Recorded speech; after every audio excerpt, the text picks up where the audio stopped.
Great. So hopefully a couple more people will join, but we'll go ahead and get started because we have a lot of content that we want to cover. Good afternoon. My name is Dr. Martha Tesfalul, and I'm a high-risk pregnancy doctor and researcher at UCSF. I have the immense pleasure of moderating the first ever UCSF Black Women's Health and Livelihood Initiative webinar partnered with UCSF Women's Health. Today's inaugural webinar will be focused on the timely topic of COVID-19 vaccination specifically for Black birthing people. I also have the immense pleasure of welcoming you in the audience, whether you're listening live or to a recording. We're so glad that you are here and hope that the content of the next hour is meaningful to you. Go to the next slide. Yeah.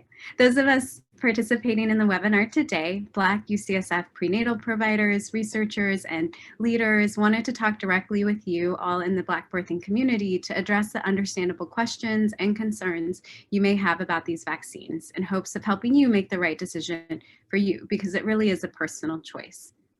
Before we jump in, we'd love to know who we have tuning in live. On your screen, you should see a poll pop up asking you to share where you are in your reproductive lifespan. Please check the one that applies to you. It's totally fine if you're pregnant and not exactly sure which trimester you're in. You can just pick the one that you think you are. And then the second question you'll see is about where you are in your decision-making process about the COVID-19 vaccine. Wherever you are, we're hopeful that today's webinar will speak to you. And while you're answering those questions, I'm going to go ahead and turn the webinar over to our two incredible co-leads of the UCSF Black Women's Health and Livelihood Initiative, UCSF OBGYN, Dr. Andrea Jackson, and Executive Director of the UCSF National Center of Excellence in Women's Health, Judy Young, who are going to tell you more about their incredible work.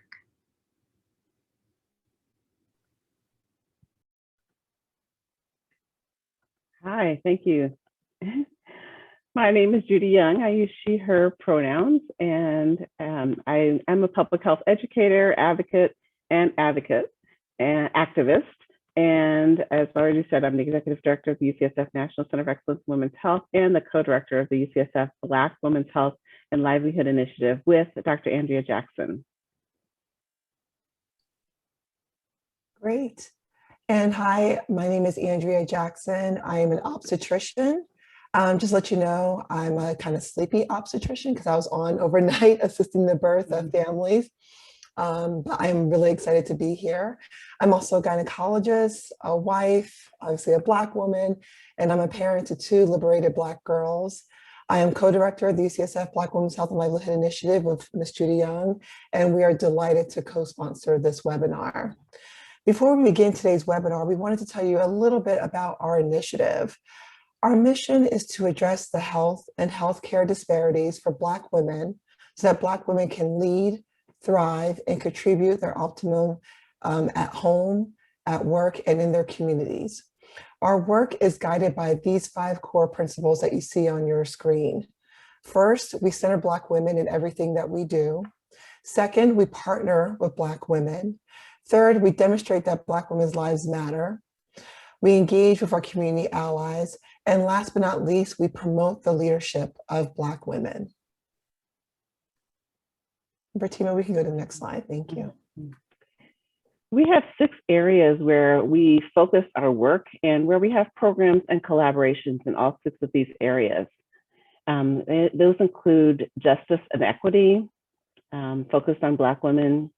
We focus on health and well-being, community building. We have work in the areas of education, in leadership and the development of leadership for Black women, and the construction of knowledge and research. We're excited that all of these areas have development programs and in collaboration. Great. And we have 3 active programs that we wanted you to be aware of. The first is called Embrace Perinatal Care for Black Families. Embrace is a group prenatal care that was developed to give Black birthing people and their families an opportunity to receive perinatal care from an intentional angle of racial consciousness. And in order for UCSF to be successful in its commitment to eliminating health disparities for Black women and anti-Black racism, it must create sustainable infrastructure that welcomes, engages, and responds transparently to the honest input of Black women advisors. So we are creating a Black Women's Patient Family Advisory Council, which is a group of Black women advisors to UCSF who will represent those most impacted by health inequities at UCSF and in healthcare more broadly. The final program that we want to highlight today is our Black Women's Leadership and Wellness webinar series. This series is held every other month, and this webinar provides education, inspiration, resources, and important community building for and among Black women at UCSF and in the Bay Area. We invite you to go to our website to learn more or to send us an email at blackwomen@ucsf.edu. You can go to the next slide, please, Bertina.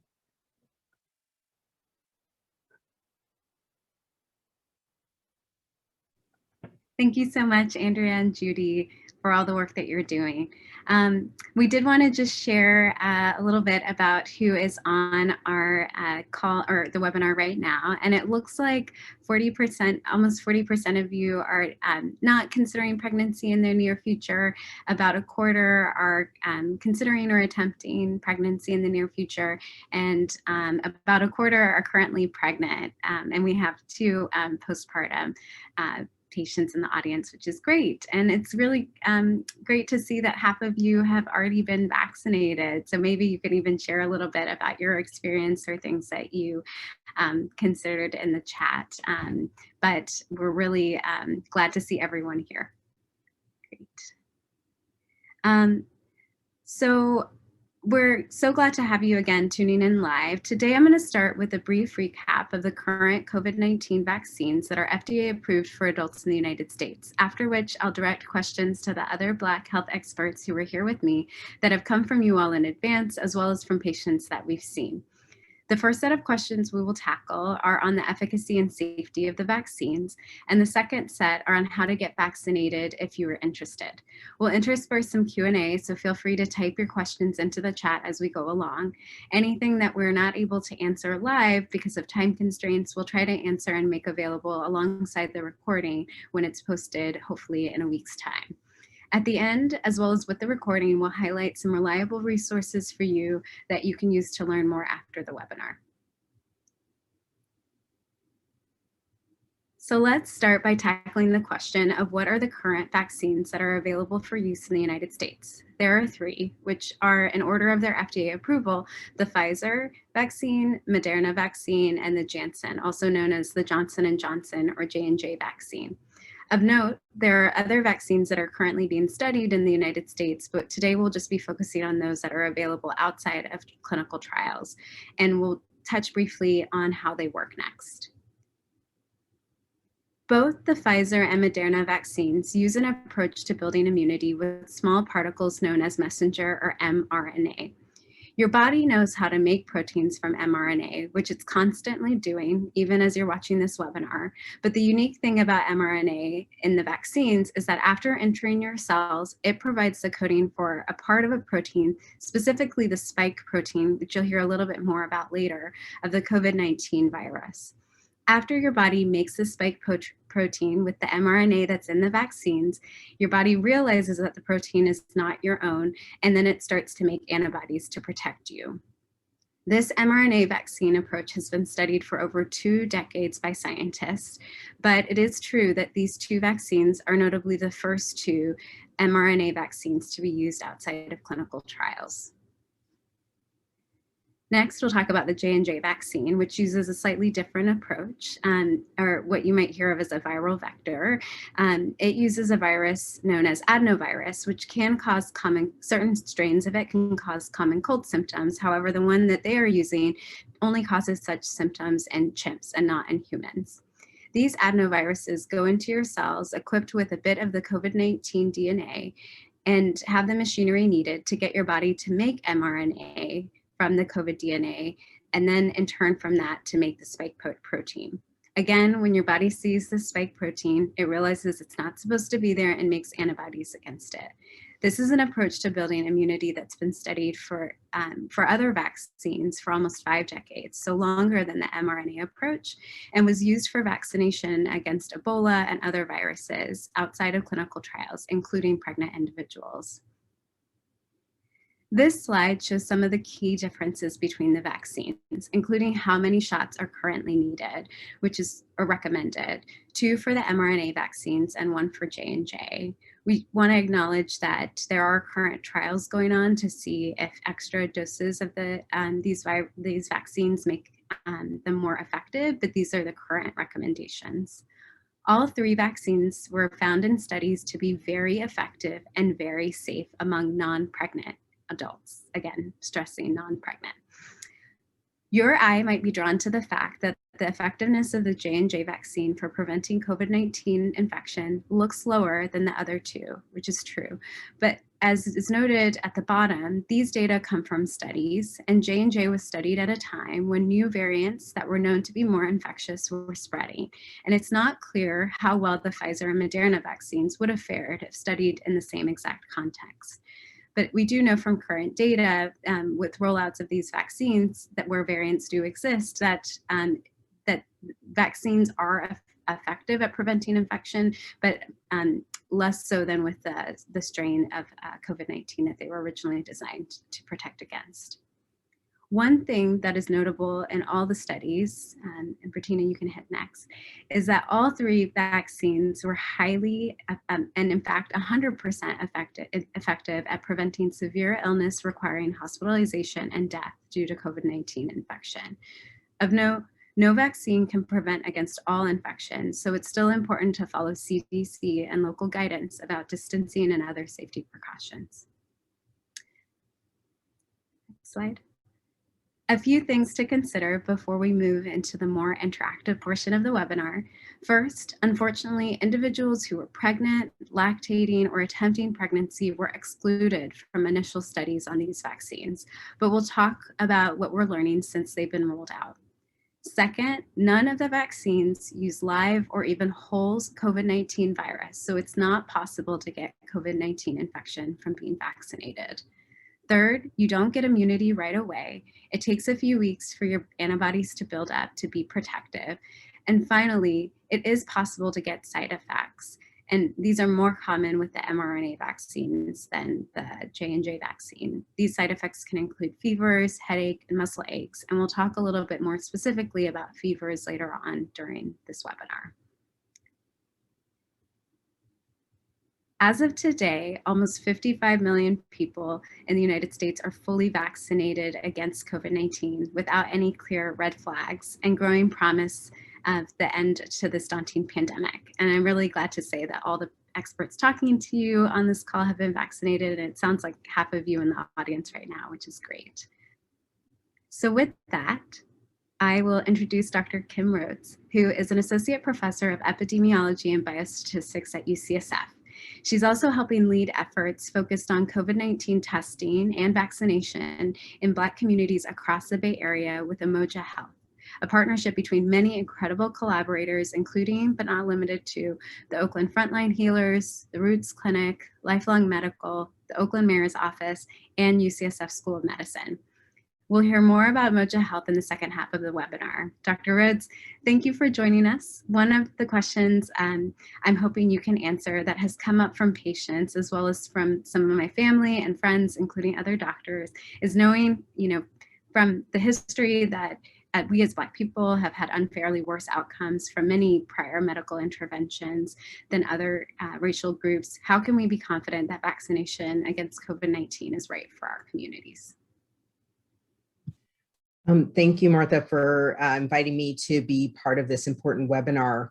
I think, first off, the way I would respond to that is just by acknowledging that indeed there have been a number of offenses, atrocities, discrimination, downright, I would say, medical battery against African-American people in this country. And as part of the history of the founding of our public health infrastructure with the CDC, which was developed on 3 diseases, TB, malaria, and of course, the third being syphilis. people talk about Tuskegee, but they don't talk about and acknowledge that it is within the foundation of our public health infrastructure.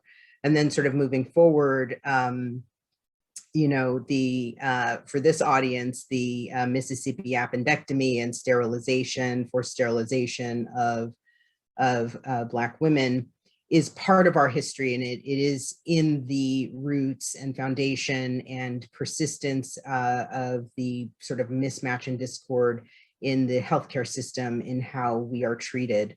My own work reflecting on lack of equitable treatment for cancer, and that being the foundational explanation for a number of disparities. So I think first off, just to really just, you know, admit and own that is helpful, because if we do not do that, I think there's an air of disingenuousness in whatever else comes next out of your mouth about why it's great to get a vaccine. The two things, though, that I would point out about this vaccine is, first of all, Black providers, everyone on the panel included, have been vaccinated. And so as one of my staff on the Umoja Health team says, you know, if all the healthcare providers and the physicians have been vaccinated and there's something bad about this vaccine, we're sort of all in trouble, right? Because that's the last line of defense if you do indeed get COVID. And I think that's an important point to make, is that we were vaccinated first, really, in order to, you know, stop the spread and protect our providers who are, you know, as I said, the backstop for the whole pandemic. The second thing I would point out is that the rates of COVID infection are not as high in the African-American community as they are in the Latinx community. And we were really focused on that in the beginning of the pandemic. But then what has really risen to the top is that African-American people across the country are disproportionately dying from COVID. And so while, you know, what we just heard about the vaccine is that it doesn't completely prevent the transmission of COVID or prevent you from getting COVID, but it does prevent severe COVID, hospitalization, and death.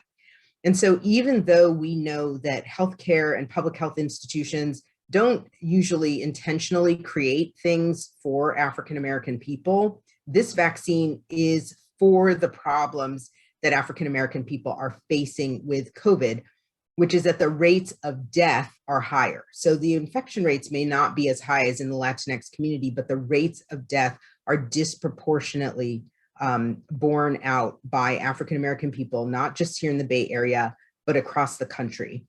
And so again, even though the vaccine was not created for us, it is actually for us, and it is for what is happening with this pandemic in our communities.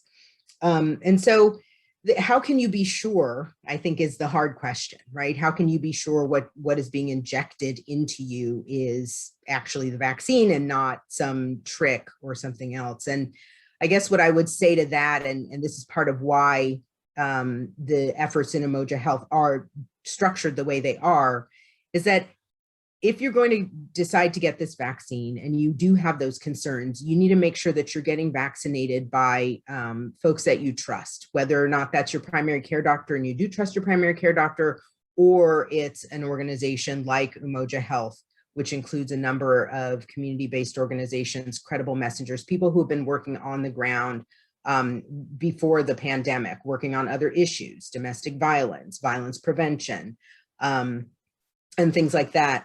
So that you're getting it from someone that you have actually an opportunity to be in relationship with. And the way Umoja Health is structured, we meet on a weekly basis on Zoom. We share back all of the data that we know from who we've vaccinated, who we've tested, what the demographic distribution is, who we're reaching, how they feel about vaccination. And then we answer any questions that community participants who get on the meeting have about the virus and about vaccination and about the outcomes from it. So what we're effectively doing is we're saying we're here to be in relationship with you, so that if you do get a vaccine with us, we're not vaccinating you and then kind of running away. So we're here to respond to any side effects that seem weird or off, or that don't make sense of why that is particularly happening.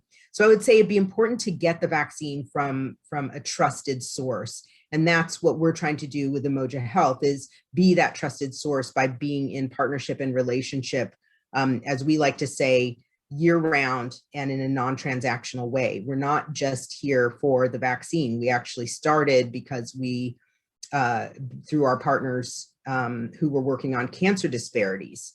So when they said, okay, we need to work on COVID, we immediately in our Office of Community Engagement in the Cancer Center, we pivoted to COVID. And so through that relationship building, we like to say trust builds at the pace of the relationship. So if there's no relationship, there will be no trust, and no one should be surprised by that. So what we're trying to do is stay in relationship regardless. We will stay in relationship even after the pandemic is over. And our effort is not in order to publish a paper or collect data and extract data from people. Instead, it is to be a source of information and a trusted group of folks to provide that information and guidance as we move through the course of this pandemic. Thank you so much, Dr. Rhoads, for acknowledging the disproportionate impact that this pandemic has had and the historic sort of nature of all the burdens that have been held by our community. And I think, you know, Umoja Health and many other efforts, including those of UCSF, are hoping to challenge that. Next, I'd like to introduce Midwife Asmara Gebre, who is a clinical assistant professor at UCSF, where she champions a number of initiatives, including Black-centered prenatal care models at San Francisco General Hospital. Asmara, thank you so much for being here. I know you and I have had a number of conversations about how to talk to our Black birthing patients about vaccination, especially early on when all we had was study data that lacked information specific to pregnant and lactating people. Do you mind sharing with those watching what has changed since those early days, and what do you think is important that Black birthing people know when considering whether or not to be vaccinated? Thank you, Martha. Like you mentioned, when the COVID-19 vaccine were first made available to the public, we did not have a lot of information about how effective they were in pregnancy and about safety. But at the time, we knew that pregnant people were more likely to get more sick with COVID-19, given that they had and continue to have higher rates of needing to be in intensive care units and have breathing tubes and tragically dying compared to non-pregnant folks. The other thing that was also very clear is that some birthing people were at higher risk of contracting COVID-19. I have colleagues in healthcare who are pregnant and caring for COVID-19 positive patients, as well as personal patients at the General who are frontline and essential workers, including but not limited to those working in the food industry, cleaning services, and transportation, who are facing increased risks in order to serve their communities in critical ways. In addition, some of my patients who are pregnant have conditions such as diabetes and asthma that puts them at higher risk of severe COVID-19 infections. One thing I'm proud to say is that many professional societies focused on care of pregnant people here in the United States have advocated for pregnant individuals to have a choice of whether or not to be vaccinated. In some other countries, there are pregnant folks who aren't given this opportunity to receive the vaccine. A major driver for the advocacy to access the vaccine for pregnant folks is that, and birthing folks, and postpartum are the shared conviction that it is in the absence of convincing information of potential harm and in the presence of convincing information of potential benefit, every pregnant person and chest feeding or breastfeeding person should be informed about the risks and benefits and be allowed to make an informed decision rather than have that choice withheld or made for them. For context, the vaccines that we strongly advise against in pregnancy are the ones with the live virus. For example, the vaccine against chickenpox because of the risk of causing infection. And COVID-19 vaccines do not fall in that category. Because the choice of vaccination has not been withheld from pregnant individuals here in the US, we now have a lot more information than we did initially about the vaccination in pregnancy. For example, we now have reports confirming what we all anticipated, that getting vaccines in pregnancy is protective against COVID-19 infection. Also, as we predicted, based on the fact that many antibodies cross the placenta and go into the breast chest milk, antibodies from COVID-19 vaccines do as well, and thus can get to the baby. We do not think that this is harmful because babies do not have the viral spike protein that is what the antibody attacks. And in fact, while we still need to see more data to know that it is true, it is very likely that these antibodies will be protective against the rare but potential risk of neonatal COVID infections.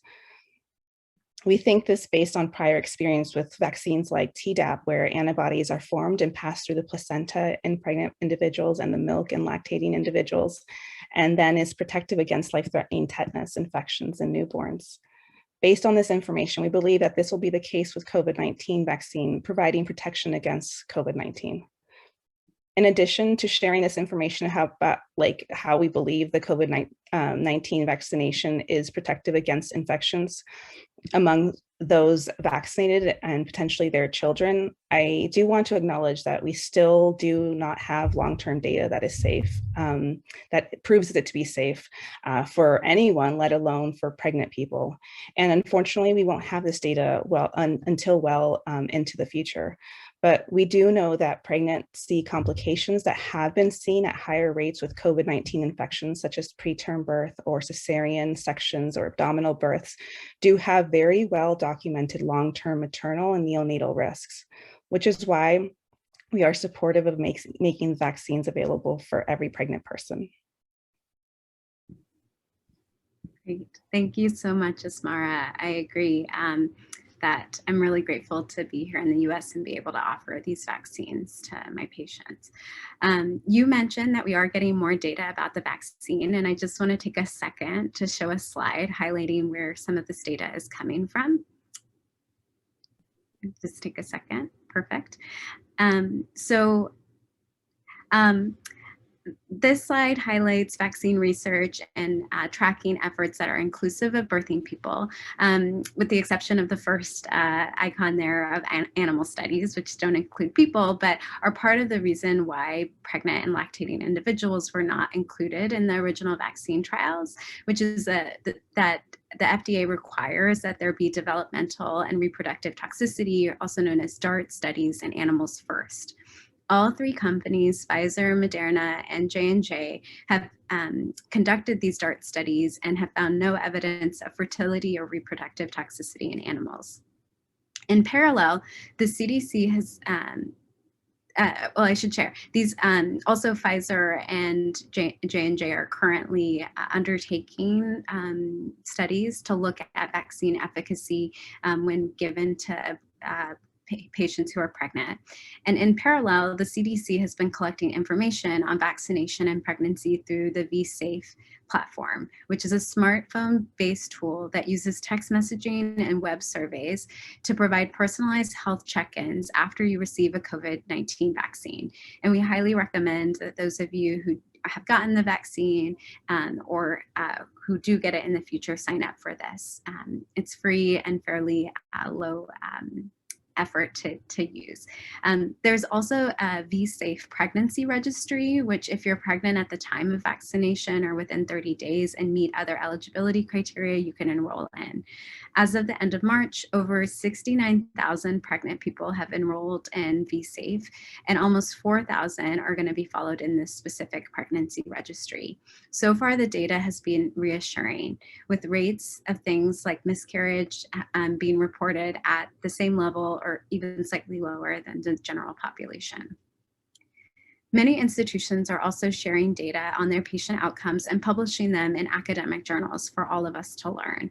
And specifically here at UCSF, we are doing a number of studies, and I'm listing here on this slide the ones that are currently open for enrollment, which include ASPIRE, which stands for Assessing the Safety of Pregnancy in the Coronavirus Pandemic, which is targeted towards those who are not currently pregnant, but anticipating pregnancy or very early in pregnancy.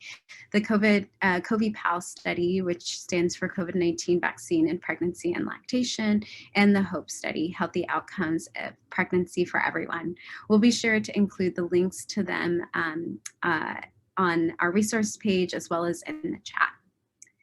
Next, next I'm going to call on Dr. Jackson because she is a family planning specialist within our field of OBGYN and is well positioned to answer our next question. Dr. Jackson, a rumor that had been going around, at the end of last year and into this year, in particular about the mRNA vaccines, was that they may make individuals infertile or impact their chance of miscarrying long term. Do you mind sharing a little bit about where that rumor came from and if there's any truth to it? Yeah, thank you, Martha. To be honest with you, I'm not exactly sure where the rumor came from, especially the one about infertility, but I can say I saw that on social media as well too. But I just want to reassure people that the vaccine is safe. So first, let's talk about miscarriage or pregnancy loss. Unfortunately, miscarriage is very common, both before the COVID-19 pandemic and also during it. One thing I do want to mention is that the COVID-19 infection, while it can cause a severe infection within a pregnant person, has not been clearly associated with a higher risk of pregnancy loss or miscarriage. There was initial concern that the spike protein in the vaccine and in the virus might be similar to a certain protein that is naturally occurring on the placenta of a growing pregnancy, and therefore the virus or the vaccine could cause your body to attack the placenta. However, scientists have looked into this, and the two proteins are actually very different, and therefore the antibodies developed against COVID-19 would not attack the placenta of a growing pregnancy. And next, to address the concern around infertility, it's going to take about a year from when the vaccines were first available back in December of last year before we can say definitively that it does not cause any chance of infertility. However, I feel confident in saying that as of right now, there's no biological explanation that I can think of that would cause the COVID-19 vaccine to impact your ability to get pregnant in the future. In fact, among the professional societies that Asmara mentioned, they're actually encouraging access to the vaccines, including the American Society for Reproductive Medicine, which includes many fertility experts from around the country. They have put out and reaffirmed in a statement that the COVID-19 vaccination is recommended for women who are contemplating pregnancy or who are pregnant in order to minimize the risk to themselves and to their pregnancy. Because just like Asmara was saying, we have seen, unfortunately, pregnant women get very sick when they do get infected with COVID-19.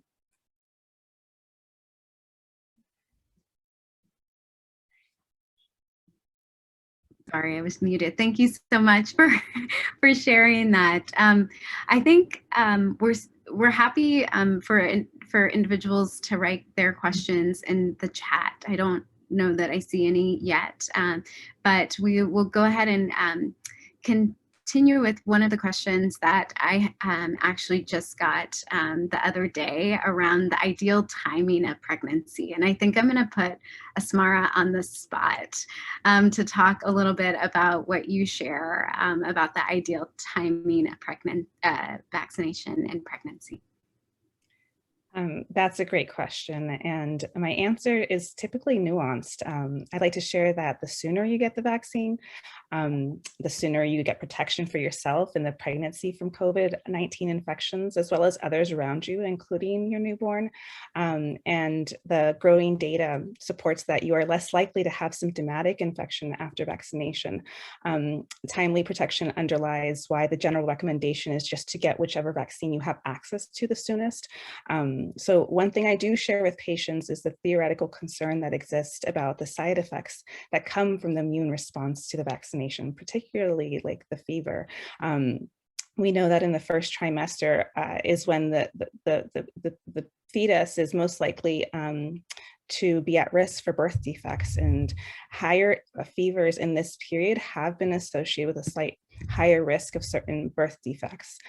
So one thing that is reassuring is that the risk seems to be lowered for the treatment of fevers. So I do recommend that those who get vaccinated have some acetaminophen on hand. So brand name is Tylenol, available to take if their temperature does start to rise. The CDC, however, does not recommend pre-treating before getting the vaccine because of concerns that it can impact how well they work, the vaccinations.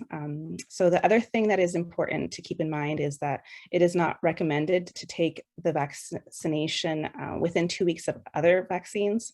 So for example, during pregnancy in the 3rd trimester, we recommend the Tdap vaccine. So just being aware of the timing between the two would be important. Thank you so much, Asmara. I also agree with that counseling. And I think one other thing that I just want to share is that from the VSafe Pregnancy Registry, which the CDC presented data from last month, getting vaccinated in pregnancy has not been associated with a higher risk of miscarriage or birth defects so far.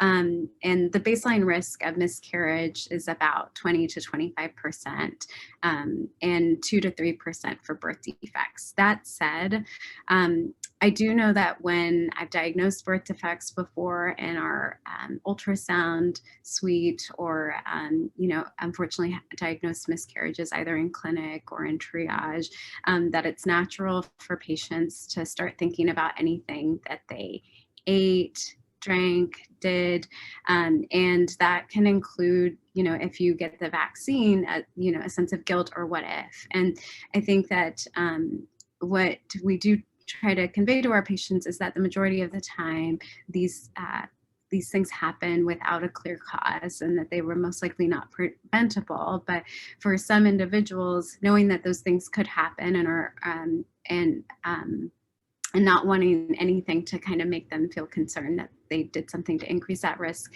it can be reasonable to consider getting vaccinated after the 1st trimester, which the 2nd trimester starts at 14 weeks.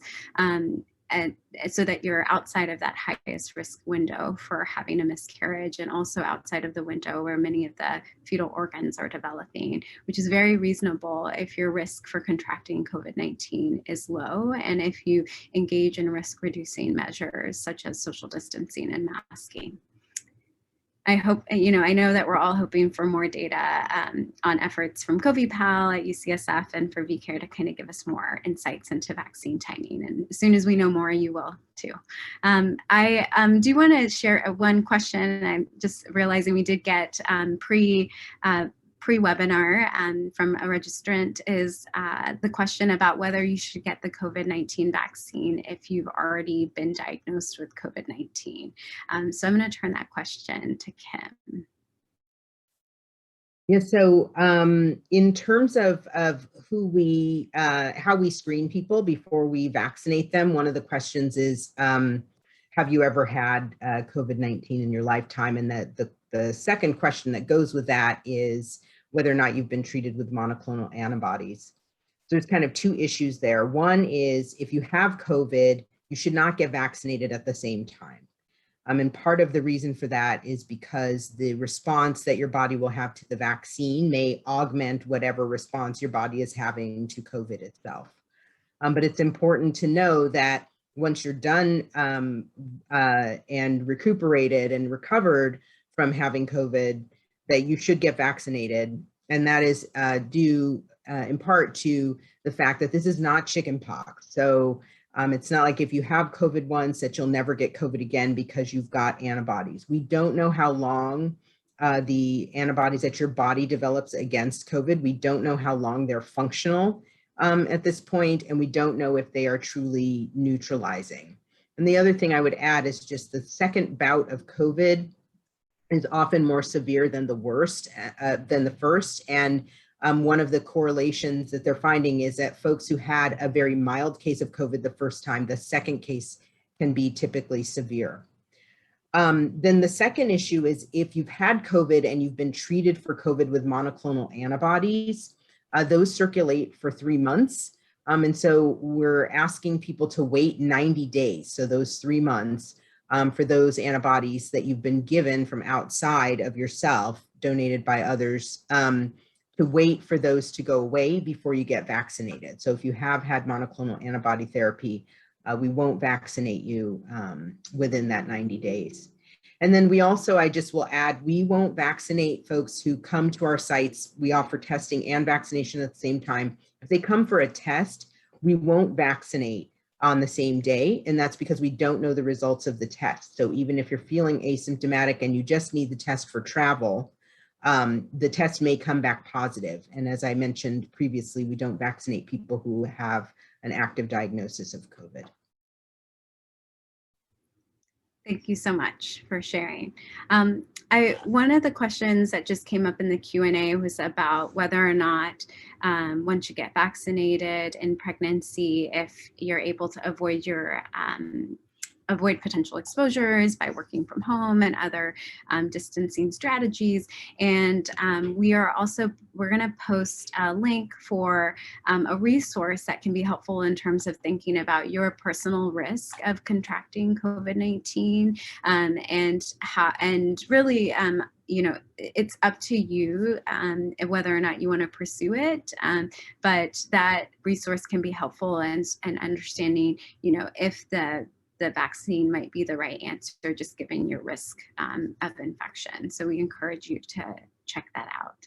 And next, we're going to transition into a discussion about how to access the vaccine. So I'll turn it back to Andrea, who to share a little bit about who is currently eligible and how you can get it specifically from UCSF before we talk about other sites if you meet criteria. Thank you, Martha. Is it okay that I answer that question in the chat just very quickly as well too? I'm glad that we're sharing that decision aid. I like to talk kind of plain. So beyond COVID-19, we all know that Black identifying pregnant people in the United States unfortunately have poor outcomes at baseline when we're pregnant. And I think adding on the potential risk of COVID-19, and we know that COVID-19 in pregnancy is also puts you at higher risk as well too. I would say that in the end, this is always an individual decision. Definitely speak with your provider about it as well too. But I think there's also this is why we're having this discussion as well too, right? We just know that our risk, not because of race, but because of racism, is different. And so I just wanted to kind of, highlight and just say that as well too. When I'm talking to my patients, I have a lot of Black identifying pregnant patients. And that's one of the questions I get as well too. So I just wanted to put that out there. But answering your question, Martha, about vaccine eligibility. So the good news is that vaccine eligibility is rapidly expanding. I think everybody's probably seen this on the news. This screenshot is from the covid19.ca.gov, and it highlights those who are eligible to be vaccinated currently. Under individuals age 16 or older at higher risk, qualifying medical conditions do include pregnancy. Unfortunately, that does not explicitly include those who are postpartum, but starting in a couple of weeks on April 15th, California will expand eligibility to all Californians 16 and up. So if you're postpartum and interested, you can get the vaccine then.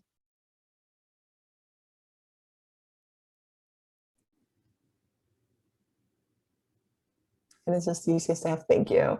And then for UCSF patients, we encourage you to check out this following website regarding all information that you should know about the rollout at UCSF. On this website, you'll find out who is eligible to get the vaccine and information about vaccine safety. UCSF is following state guidelines for its vaccine rollout to ensure that we distribute vaccines to people based on their risk, and are still working to vaccinate patients with multiple risk factors. When we are able to vaccinate you based on your individual risk factors, UCSF Med Center will reach out to you either by MyChart, so it's over email or phone to help schedule, not your individual doctor. That's important to know. Unfortunately, we do not have the power to schedule your vaccine or influence when you can get it. UCSF is offering all 3 vaccines that were mentioned earlier, and vaccinations are taking place at our Mission Bay campus and at City College of San Francisco. And of note, the San Francisco MTA is offering free Muni and paratransit rides to and from the COVID-19 vaccine appointments. And I think we have a link where you can learn more about it as well too. Thank you so much, Andrea. And I appreciate you really driving home the point that our risk is different as Black individuals around the COVID-19 infection. And I will say that I have taken care of patients who have been surprised when they contract COVID or have COVID-19 infection, despite doing everything quote unquote right. That this virus is very sneaky. And I think for that reason, that's why we think, even if you're working from home and following all the CDC precautions, getting vaccinated can still further decrease your risk of contracting the infection and having complications in your pregnancy. With that, I will turn it over to Asmara, who sees patients at San Francisco General Hospital and is going to share a little bit about how patients there can access the vaccine. Thank you, Martha. And while the UCSF Department of Obstetrics, Gynecology, and Reproductive Services spans both for UCSF and the General, the vaccine rollout is actually quite different. So it's important to understand the eligibility at your prenatal care site. For those who do receive care in the San Francisco Health Network, for example, Healthy San Francisco, as of the end of last week, you will also, you as well as your family within the San Francisco Health Network are eligible to be vaccinated as long as you are at least 16 years of age. And you can find out more information by clicking on the link in the chat. And then this link also will take you to sites of drop-in clinics. So even if you are not within the SF Health network, you can look to see if your zip code is eligible to receive vaccination at any of these drop-in clinics that are listed there too. I also want to mention that if you are seen at the General's Family Birth Center, either for a triage visit or for admission or being discharged, the provider there can help schedule your vaccination appointment. And they are available in the outpatient building 7 days a week, 9 a.m. to 3 p.m. The General's 5M OMG, Obstetrics, Midwifery, and Gynecology Clinic can also schedule your appointment for a vaccination for you too. Perfect. I'm actually starting a 4-week rotation at the General, so it's great to have that information handy. We also want to highlight other ways that you can access the vaccine, which are also listed on the UCSF Women's Health page. And I know we're having some issues pushing out the links in the chat, but we'll also share with those who are registered these resources, as well as post them on the website with the recording. But the first site that we'll mention is MyTurn, or myturn.ca.gov, which is a website where you can fill in your information, including whether or not you're pregnant or have any medical comorbidities and what you do for work. And once you're eligible, which would be currently if you're pregnant or have other risk factors, or on April 15th if you are 16 years or older, you can schedule, they'll let you know about your eligibility, and they will let you know about appointments that are available through their site. You can also visit your county's vaccine website to make an appointment at county-run vaccination clinics and major pharmacies and clinics like Walgreens and CVS. Another major way that individuals are getting vaccinated is through community-based vaccine outreach efforts. If we could go to the next slide, I'm going to turn it to Dr. Rhoads to talk from her experience leading several very successful community-based vaccine sites about how you can learn more about being vaccinated through one of them. Great, thanks. Yeah, one additional site that I don't think I saw on your list that goes through myturn.ca.gov is the Coliseum, which is a federal site, and so those vaccines are provided for anyone in California. To be honest, the appointments are not necessarily easy to get, although I think it's variable. If you stay on myturn.ca.gov and keep refreshing your screen, sometimes you'll stumble into a brand new block of appointments that have been uploaded there. But again, that is for all California residents, so that is a federal opportunity. Just want to also say they're offering Johnson & Johnson at this point. They were doing Pfizer, but they're no longer doing 2-shot regimens at the Coliseum. In terms of the community-based sites for San Francisco, the Unidos en Salud, or United in Health, effort with a Latino task force partnered with UCSF and the Bay Area Phlebotomy Lab Services Group, is providing vaccinations for folks in tier. So if it's your turn and your category is up, that's located on 24th and Cap Street. If you've been by there in the Mission, you'll notice that the line is around the corner. But what they're doing is providing vaccination, and then if there's a reason that you need to be vaccinated in a more clinically robust site, they do refer over to San Francisco General, and folks who come from there with that referral actually get priority. Then in Sunnydale, in Bayview, Hunters Point, there are also 2 locations that are being provided vaccine allocation by the County of San Francisco, and that is at 1800 Oakdale. And I know that one of their clinics at least happens on Saturdays from about 9 to 4 p.m. And they do take walk-ups. There's another location at the Farmers Market in Bayview that also takes walk-ups. And then in the Alameda County area in Oakland, the Umoja Health pop-ups happen typically on Saturdays. We'll have a few Sundays coming up. You can check the schedule on our website at www.unitedinhealthoakland.org and click on vaccines. We also have a vaccine interest form located there where you can fill out your information, and our hotline responders will call you back to figure out what the best place is for you to get vaccinated. We do also have a stationary site, which we just started in North Oakland near Children's Hospital Oakland at 750 Aileen. And I'm going to put that in the chat because that is not on our website. That's sort of insider baseball right here.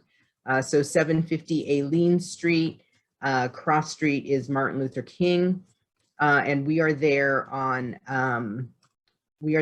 Thursdays providing Johnson & Johnson shots from 9:30 to 4 p.m. And then on Fridays, we are offering Moderna shots from 9:30 to 4 p.m. Perfect. Thank you so much, Dr. Rhoads. We'll share that address with the panelists or with the attendees. And I don't play baseball, but I appreciate the analogy. There was a question that came through the chat that just was answered about whether partners of pregnant individuals qualify for the vaccine, and I'll just share it. Yes, so you have to they have to wait for their own eligibility. Being a partner doesn't qualify someone, and unfortunately, currently being postpartum or breastfeeding is not a criteria. It's current individuals who are currently pregnant. But as of April 15th, so just in 10 days, anyone who's 16 and up will be eligible in the state of California, which is really exciting. Please tell your family and friends and coworkers, even if you don't like them very much. It's important for everyone to know. I just wanted to also highlight the question that was posted around a laboring patient who was tested for COVID-19, and those sorts of questions are a little bit separate from the topic of vaccinations, but I just want to highlight again that we have Deidre, I'm going to find her information. Deidre Kobe, who is our clinical COVID-19 response coordinator for women's health at UCSF, who is happy to help patients negotiate some of the hospital-based protocols around infection and efforts to try to decrease the risk of transmission to patients, to providers, and of course to newborns. And I'm sure that she would be happy to hear from you, and we'll make sure to write her name in the chat. With that, there was one other thing that we just wanted to make sure to emphasize, which was that immunity from having a prior COVID-19 infection does not seem to be, at least with the evidence we have so far, as good as the immunity that is provided from being vaccinated, which is why we encourage individuals who have recovered, of course, from COVID-19 infection to really consider and pursue getting vaccinated.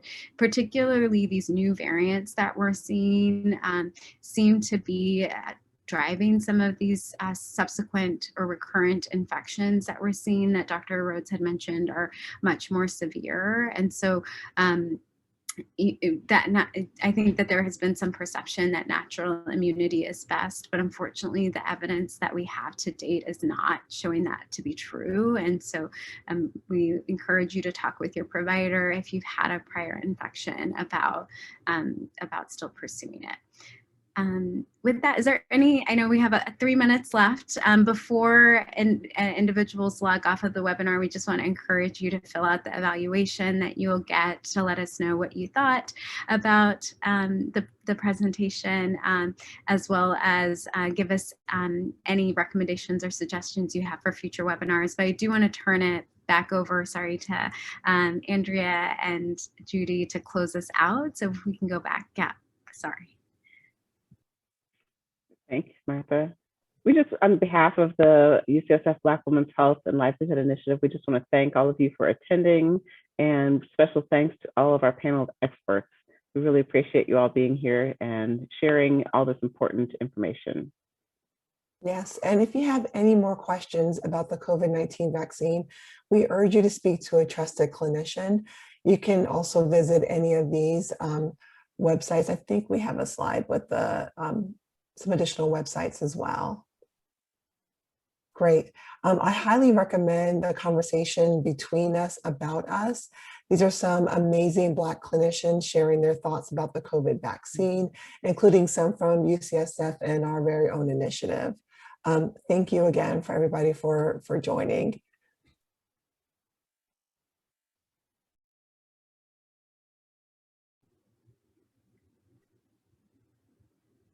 Thank you.